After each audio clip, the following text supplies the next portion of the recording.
قرآن و سنت کے علوم کی کچھ کیفیات ہیں، اور ان کیفیات میں رہنا انسان کو مقام ولایت تک پہنچاتا ہے۔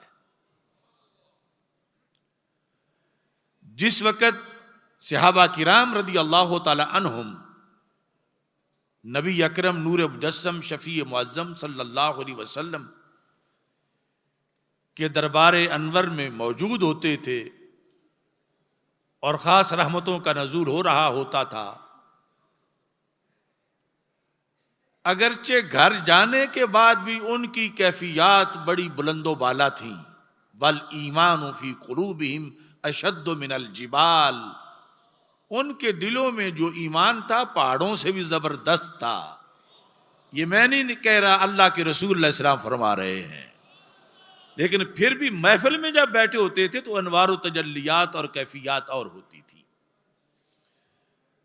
پھر صحابہ کرام رضی اللہ تعالی عنہم کے ہوتے ہوئے اس معاشرے میں بعد والوں کے لیے انوار و تجلیات خاص ہوتے تھے، یعنی جو غیر صحابی کے پاس بیٹھا ہوتا تھا اسے خاص حضوری حاصل ہوتی تھی، اور پھر جو تابی کے پاس بیٹھا ہوتا تھا اسے خاص حضوری حاصل ہوتی تھی۔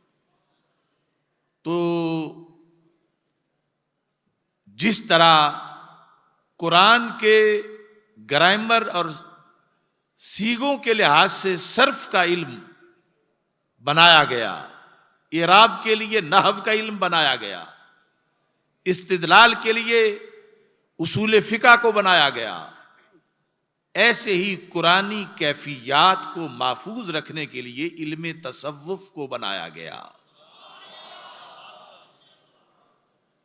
یعنی علم تصوف بدعت نہیں، قرآن و سنت کی خوشبو ہے، اور اس علم کی، اس امت کی زرخیزی کا نام ہے کہ انہوں نے اپنی کتاب کے لفظ و معنی تک کی نہیں، کیفیت تک بھی رسائی حاصل کی، اور اپنے رسول صلی اللہ علیہ وسلم کے فرامین کے لفظ و معنی، اعراب، استدلال تک ہی نہیں، کیفیات تک بھی آگے اپنے آپ کو پہنچایا۔